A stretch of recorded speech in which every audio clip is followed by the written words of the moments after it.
अस्सलाम वालेकुम दोस्तों, आपको भाई मोहम्मद आसिफ बट आपके सामने फिर से हाजिर हूँ मार्केट के टेक्निकल एनालिसिस की वीडियो के साथ। और आज की वीडियो में हम लोग 4 घंटे और डेली टाइम फ्रेम को यूज़ करेंगे और मार्केट की पिक्चर दिखाने की आपको ट्राई करूँगा। और ना सिर्फ दोस्तों टेक्निकल एनालिसिस होंगे, साथ साथ एक फंडामेंटल खबर है वो भी मैं डिस्कस करूँगा, जो कि आगे चल के मार्केट के लिए काफ़ी ज़्यादा इंपॉर्टेंट हो सकती है और उसकी वजह से मार्केट एक बड़ा और क्लियर कट जो है मूव ले सकती है। सारी चीज़ें आज की वीडियो में होंगी और आज की वीडियो दोस्तों बाकी दिनों की बानिस्बत काफ़ी ज़्यादा इंपॉर्टेंट वीडियो है, तो पूरी वीडियो देखनी है, कोई पार्ट इसका आपने स्किप नहीं करना। अदरवाइज़ आप लोग जो है एक बड़े नुकसान में जा सकते हो और कोई बहुत बड़ी गलती कर सकते हो, जो कि आपको काफ़ी ज़्यादा कॉस्टली पड़ सकती है। तो बिना किसी देरी के वीडियो को स्टार्ट करता हूँ, बट उससे पहले जो लोग फर्स्ट टाइम चैनल पे आए हैं वो सब्सक्राइब लाजमी कर लें, ताकि इतने एक्यूरेट एनालिसिस जो हैं वो आपको रोज़ाना के हिसाब से मिलते रहें। आपने साथ में बेल आइकन को दबाना है ताकि टाइमली मिले, और उसके साथ साथ वीडियो को लाइक, शेयर और कमेंट लाजमी करना है, उसमें आपने कोई कंजूसी नहीं दिखानी। बिटकॉइन चल रहा है इस टाइम दोस्तों 20,800 की रेंज में, और कल जो है एक क्विक रिट्रेसमेंट हुई थी। और कल सुबह जो है मैंने आपको उसके बारे में आगाह भी कर दिया था कि जो डेली वीकली कैंडल क्लोजिंग हुई है हमारी इतनी अच्छी नहीं हुई है, और उसके बाद जो है हमें मार्केट का जो स्ट्रक्चर है वो काफ़ी वीक चल रहा है और मार्केट जो है अपना नेक्स्ट मूव जो है वो नीचे की तरफ ले सकती है। तो फिर आपके सामने था भाइयों कि उसके बाद जो है मार्केट ने एक क्विक लिया मूव नीचे की तरफ, ब्रेक डाउन हुआ, और उसके बाद जो है कल की वीडियो में मैंने आप लोगों को बताया था कि मार्केट जो है निचली सपोर्ट्स को जाके रिटेस्ट करेगी। अब वहाँ पर दोस्तों बिटकॉइन ने 20,500 की एक लोकल सपोर्ट से बाउंस बैक किया, और बाउंस करने के बाद दोस्तों स्मॉल टाइम फ्रेम के अंदर हमारी एक मामूली सी रेजिस्टेंस एरिया बनता है 21,200 का, वहाँ से बिटकॉइन ने जो है रिजेक्शन भी ले ली है। 4 घंटे के टाइम फ्रेम की मैं इस टाइम बात कर रहा हूँ, और वहाँ से रिजेक्शन लेने के बाद दोस्तों इस टाइम चल रहा है बिटकॉइन 20,800 की रेंज में। और इस टाइम दोस्तों अपनी जो दोबारा वही सपोर्ट जो हमारा 20,500 का सपोर्ट है वहाँ पर जाके बिटकॉइन जो है रिटेस्ट करने की तैयारी कर रहा है। ओवरऑल दोस्तों बिगर टाइम फ्रेम की बात तो बाद में करेंगे, अगर मैं स्मॉल टाइम फ्रेम की बात करूं तो इस टाइम जो है बिटकॉइन एक रेंज ट्रेडिंग कर रहा है। और जिस तरीके से मैंने आप लोगों को गाइड किया हुआ है कि अगर आप डे ट्रेडिंग करना चाहते हो, आप लोग जो है स्कैल्पिंग करना चाहते हो, तो ये एरिया आप लोगों के लिए काफ़ी मुनाफा बख्श रह सकता है। जिस तरीके से हमारी ऊपर की रेंज थी, हमारी लास्ट रेंज थी 30,000 का एरिया, वहाँ पर हमने बहुत मैसिव प्रॉफिट जो है दोस्तों मार्केट में छोटा छोटा करके निकाला है, और कतरा कतरा बन के समंदर बनता है भाइयों। तो इस तरीके से स्कैल्पिंग करते हुए हमने अच्छा प्रॉफिट जो है उस रेंज में अर्न किया था, और वही दोस्तों हम इस रेंज में भी अभी तक कर रहे हैं।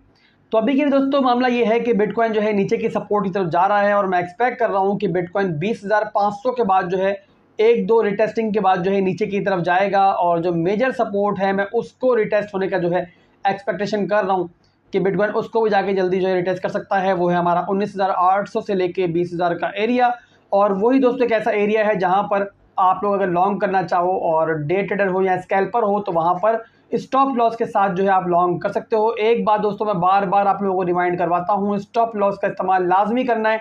जिस तरीके से 30,000 का जो एरिया था, जो हमारा ट्रेडिंग एरिया था, वो परमानेंट नहीं था, वैसे ये भी परमानेंट नहीं है, और ये एरिया भी ब्रेक होना है। बट जब तक ब्रेक नहीं होता तब तक हमने यहाँ से प्रॉफिट निकालना है। इसके बाद दोस्तों डेली टाइम फ्रेम खोलता था कि मार्केट की बिगर पिक्चर भी आप लोग एक दफ़ा देख लो। और बिगर पिक्चर में जैसे कि मैंने पहले आपको टेलीग्राम के चैनल पर भी आज अपडेट दी है, पहले मैं आपको अपडेट दिखा दूँ ताकि आप लोगों को आइडिया हो कि मैंने आपको क्या बताया था। एक बार दोस्तों दोबारा मैं आपको रिमाइंड करवा दूं, अगर आप टेलीग्राम और डिस्कॉर्ड को ज्वाइन करना चाह रहे हो तो ज्वाइन करो, बट वीडियो की डिस्क्रिप्शन में लिंक मौजूद है, सिर्फ उसी को फॉलो करना। बहुत से स्कैमर मार्केट में मौजूद है, किसी को आपने पैसा नहीं देना है, ये मैं आपको जो एक डिस्क्लेमर है वो लाजमी देता हूँ ताकि कोई बेवकूफ़ किसी के हाथों ना बन जाए।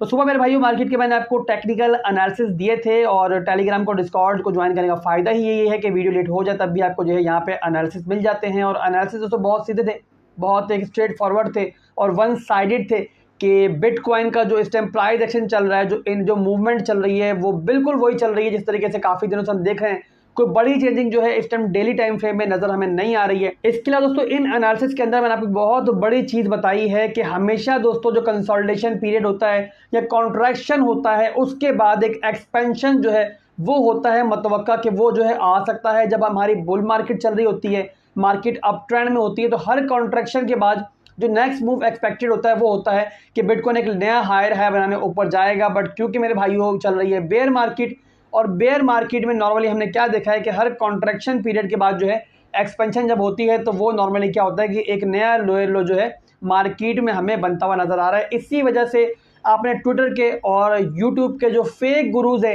जिन्हें मैं क्लाउन्स के नाम से मुखातिब करता हूँ और साथ साथ मून बॉयज भी कभी कभी बोलता हूँ, उनसे बच के रहना है। जो एक ग्रीन कैंडल पे बुलिश और एक रेड कैंडल पे बेरिश रातों रात हो जाते हैं, रात में वो लोग बेरिश होंगे, सुबह बुलिश होंगे, रात में बुलिश होंगे, सुबह बेरिश होंगे, उनसे बच कर रहें। हमेशा जब भी मार्केट को आपने देखना है तो एक दिन का और वीकली चार्ट देख लें, आपको मार्केट की बड़ी खूबसूरत और क्लियर पिक्चर जो है वो आपको दिखाई देगी।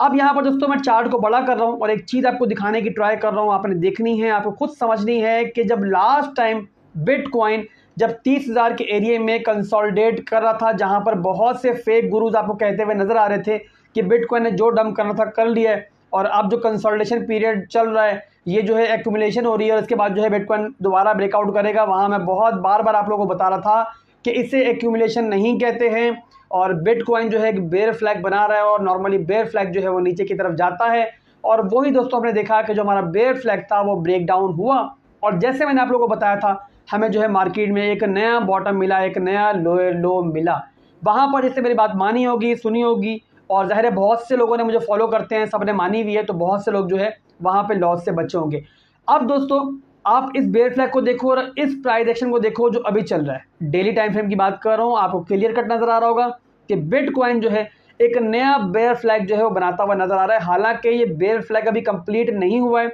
इसको हम एज ए बेयर फ्लैग ले भी नहीं सकते, बट फॉर्मेशन दोस्तों तकरीबन वही हो रही है जो आपको ऊपर की रेंज में नजर आ रही थी, वही फॉर्मेशन बिटकॉइन में सेम चल रही है। और जिस तरीके से मैं उस रेंज में बोल रहा था कि अभी भी आपको वही समझा रहा हूँ कि जब भी यहाँ पे आपकी होती है कॉन्ट्रैक्शन, उसके बाद एक्सपेंशन होती है, और एक्सपेंशन के लिए मेरे भाइयों आपने या तो ब्रेकआउट का वेट करना है या ब्रेकडाउन का वेट करना है। ओवरऑल अगर मार्केट के फंडामेंटल्स देखें, मेरी एक्सपेक्टेशन देखें, मेरे एनालिसिस देखें, तो मेरे दोस्तों एनालिसिस ये कहते हैं कि मार्केट को एक नया बॉटम क्रिएट करना चाहिए और शायद वो हमारा लास्ट बॉटम हो, और उसके बाद जो है बिटकॉइन फिर आपको कुछ अर्सा जो है दोबारा जो है एक्यूमुलेशन जोन में जाता हुआ नजर आया। बट ओवरऑल मैं ये एक्सपेक्ट कर रहा हूँ कि बिटकॉइन जो है हमें एक नया एक्सपेंशन जो है नीचे की तरफ दे सकता है। और यहाँ पर मैं आपको एक और चीज़ भी क्लियर कर दूं मेरे भाइयों कि कोई भी चीज़ क्रिप्टो मार्केट में कंफर्म नहीं होती है। रातों रात मार्केट में कोई भी ऐसे फंडामेंटल आ सकते हैं कि बिल्कुल सिनेरियो बदल जाए। इसी वजह से हमेशा अगर आप लॉन्ग टर्म की और मिड टर्म की प्लानिंग कर रहे हो तो बारी बारी मार्केट में कदम लेकर भी आओ, और जब मार्केट से बाहर जाना चाहो तो बारी बारी मार्केट से कदम निकालो। एक साथ ना आना है ना एक साथ जाना है।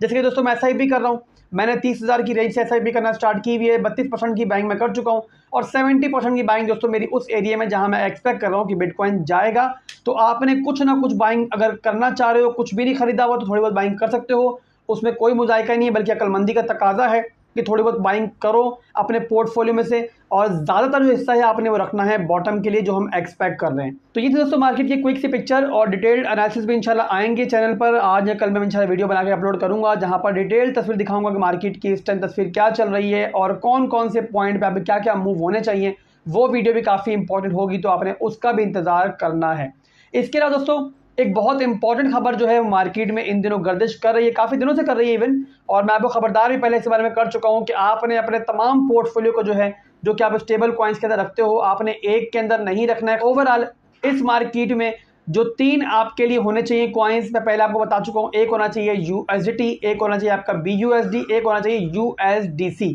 और USDT के मुकाबले में दोस्तों जो BUSD है और USDC है वो ज़्यादा मैं बेहतर समझता हूँ, उसकी वजह से जो टीथर कंपनी है और जो USDT है, इसके बारे में पहले ही बहुत दफ़ा बता चुका हूँ कि ये कोई इतनी अच्छी कंपनी नहीं है, और इनका दावा है कि इन्होंने जो अपना स्टेबल कॉइन है उसको पैक किया हुआ है डॉलर से, जिस पर हर एक को शक है, और बहुत से लोगों का ये मानना है कि ऐसा नहीं है। और मैंने आपको पहले बताया हुआ दोस्तों कि जब भी टीथर का फंड आया मार्केट में, जब भी USDT का फंड आया, तो वो इस मार्केट को बहुत नीचे लेके जा सकता है। जिस तरीके से USDC ने मार्केट पर असर किया था, लूना के फंड ने मार्केट पर असर किया था, उससे कई गुना ज़्यादा जो बुरा असर होगा वो होगा USDT का फंड आएगा। तो अभी 9 घंटे पहले की दोस्तों खबर है जो कि टीथर कंपनी की तरफ से है, और उनके हिसाब से जो हैज फंड्स वाले हैं वो अटैक करने की ट्राई कर रहे हैं USDT पे मुख्तलिफ तरीक़ों से। जिस तरीके से उन्होंने USDC को निशाना बनाने की ट्राई की थी, इस तरीके से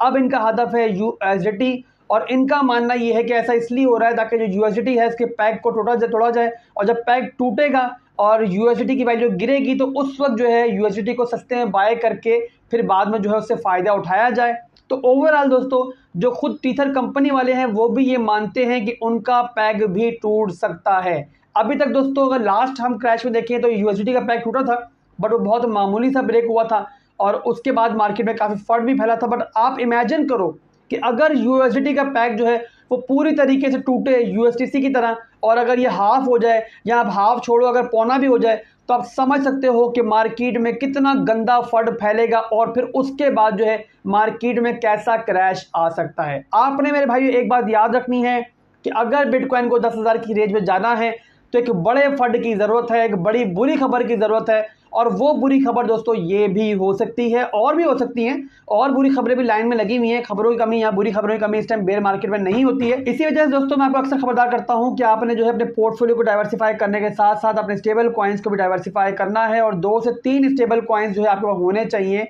आपके स्टेबल होल्डिंग की सूरत में। तो आज के लिए मेरे भाइयों बस इतना ही था, और उम्मीद करता हूं कि वीडियो आप लोगों को पसंद आई होगी। और अगर मैं आपके काम आता हूं तो भाइयों वीडियो को लाइक कर दो, शेयर कर दो और कमेंट लाजमी करो। कमेंट करते हो तो आपका प्यार मुझे मिलता रहता है और मैं उसका रिप्लाई भी करता हूं। अपनी दुआओं में याद रखना। अल्लाह हाफिज़।